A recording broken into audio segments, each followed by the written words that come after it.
हमारे साथ समाजवादी पार्टी के 2 सांसद इस समय हैं। चंदौली से वीरेंद्र सिंह जी और बलिया से सनातन पांडे जी। चूँकि महाकुंभ को लेकर इस समय सत्ता पक्ष और विपक्ष में बहुत सारे प्रश्न उठ रहे हैं और उत्तर प्रति उत्तर में महाकुंभ को भी एक तरीके से पॉलिटिकल बनाया जा रहा है। आपके ही सांसद हैं गाजीपुर से अफजाल अंसारी। उन्होंने महाकुंभ को लेकर जो वक्तव्य दिया, उसके बाद पार्टी को भी कहीं न कहीं बैकफुट पर आना पड़ा। उन्होंने कहा कि स्वर्ग में बुकिंग बंद है। महाकुंभ को लेकर जहां एक ओर 50 करोड़ से ज़्यादा श्रद्धालुओं ने डुबकी लगाई, वहीं दूसरी ओर आपके सांसद जब इस तरीके का बयान देते हैं, तो आप इसको किस तरीके से देखते हैं? देखिए, उनके बयान को तोड़-मरोड़ करके पेश किया गया है। उसे भी एक राजनीतिक मुद्दा बनाने की कोशिश की गई है। जहाँ तक कुंभ का सवाल है, तो कुंभ को राजनीतिक बनाना ये सरकार और सत्ता पक्ष का काम है। विपक्ष तो हमेशा रचनात्मक सुझाव देता है और अगर विपक्ष के सुझाव को माना गया होता, तो आज इतनी बड़ी दुर्घटना न कुंभ में होती, न ही दिल्ली के स्टेशनों पर होती। जो आज बनारस की स्थिति है, अयोध्या की स्थिति है कि कई कई दिनों से यात्री आकर के रिंग रोड के किनारे फंसे हैं। उनको न रहने की व्यवस्था है, न उनको नित्यकर्म की व्यवस्था है, न उनको खाने की व्यवस्था है, न यहाँ के शासन प्रशासन के द्वारा कोई इंतजाम किया जा रहा है। ये तो श्रद्धा है सबकी, जो जा कर के भूखे प्यासे भी जा कर के भगवान के दर्शन कर रहे हैं। हम सब जो है हिंदू संस्कृति से जुड़े हुए हैं और धर्म को मानने वाले लोग हैं, लेकिन धर्म के नाम पर राजनीति हो, इस बात को कतई हम लोग बर्दाश्त नहीं करेंगे। और इस पर हम लोग चाहते हैं कि सरकार ये स्वीकार कर ले कि वो व्यवस्था देने में नाकाम रही है और पूरा कुंभ, वाराणसी, अयोध्या, सभी स्थलों को तथा प्रमुख स्टेशनों को सेना के हवाले व्यवस्था के लिए दे दिया जाना चाहिए। ये हमारा सुझाव है। तो सेना संभाले अब शहरों को, आप ये कह रहे हैं? निश्चित रूप से सेना हमेशा जब इस तरीके के आपदा आती है, तो सेना ही आगे बढ़ कर के देश हित में काम करती है। ये आपदा की स्थिति आप मान रहे हैं? तो आखिर इतने लोगों की मौत है, तो उसको आप क्या करेंगे? इतनी भगदड़ है, उससे आप कौन से नाम से संवारेंगे?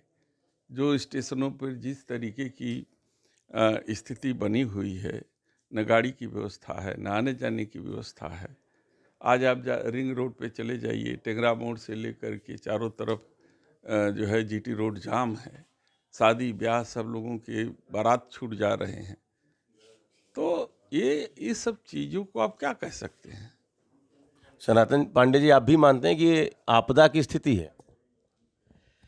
जो हमारे क्षेत्र कुंभ का क्षेत्र है और इसके अगल बगल के जितने ज़िले हैं और उनके जो प्रमुख स्टेशन हैं और जो सरकार की व्यवस्था है और जो हमारे लोग दुर्व्यवस्था के शिकार हो रहे हैं, जिनकी जानी जा रही हैं, इस बात का स्पष्ट रूप से इस बात को दर्शाता है कि इन्हीं स्थानों पर आपदा की स्थिति है, जो उत्तर प्रदेश सरकार और भारत सरकार दोनों मिलकर उसको कंट्रोल नहीं कर पा रही है। इस स्थिति में हमारे नेता आदरणीय वीरेंद्र सिंह जी का बयान आया कि यह जो है, जो हमारे धार्मिक स्थल है, जो अनियंत्रित लोगों को आमंत्रित कर दिया गया और लोग श्रद्धा के रूप में पहुंच गए हैं, उसकी व्यवस्था जो है सरकार को ही करने होती है और इसको व्यवस्था देने में सरकार जो है नाकाम है।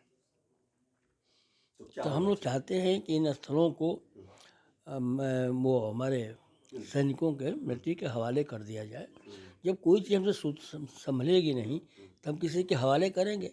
हम तो ये नहीं कर रहे हैं कि सरकार नहीं संभाल पा रही है तो कुर्सी छोड़ दे, सब हमको जो सत्ता दे दे। हम तो सत्ता की बात नहीं कर रहे हैं। हम तो कह रहे हैं कि भारत के लोग जो इस दुर्व्यवस्था के शिकार हो रहे हैं, जो बच्चे मर रहे हैं, महिलाएं मर रहे हैं, हमारा भाई बुजुर्ग बेटा पिता मर रहा है, उसकी सुरक्षा करने में सरकार नाकाम है, तो इसको मिलिट्री के हाथों दे देना चाहिए। मतलब पूरे उत्तर प्रदेश को देना चाहिए कि खाली बनारस, अयोध्या और प्रयागराज को सेना के हवाले? धार्मिक स्थल और प्रमुख स्टेशनों की बात मैं कह रहा हूँ। सेना के हवाले कर देनी चाहिए। बस एक आखिरी सवाल सर, मिल्कीपुर आप लोगों ने पूरी ताकत लगा दी लेकिन जीत नहीं पाए, तो सनातन पांडे जी भी यहाँ भी आप हैं, भी तो देखिए। 403 सीटों पर जब होगा चुनाव और महाकुंभ का जो असर है, तो ये तो आप लोगों के खिलाफ जाएगा माहौल जो बन रहा है। देखिए, मिल्कीपुर एक सबक है हम लोगों के लिए, और उत्तर प्रदेश सरकार ने एक रास्ता दिखाया है कि ये रास्ता भी हम लोगों को अवरुद्ध करना पड़ेगा। एक आप इस पर हो गया। क्या कहेंगे? मिल्कीपुर तो जीत नहीं पाए, तो कैसे बाकी विधानसभा चुनाव में? ये उपचुनाव था, हाँ, ये आम चुनाव नहीं था।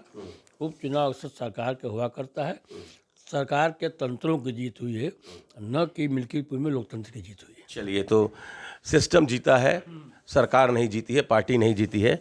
और समाजवादी पार्टी के दोनों सांसद का ये कहना है कि इलाहाबाद, अयोध्या और वाराणसी, यानी प्रयागराज जहां महाकुंभ लगा है, वाराणसी और अयोध्या में जो प्रशासन है वो मिलिट्री के हाथ में सौंप देना चाहिए, क्योंकि सरकार इन तीनों धार्मिक शहरों की जो व्यवस्था है वो दे नहीं पा रही है। Amit Singh, TV9 UP, Varanasi.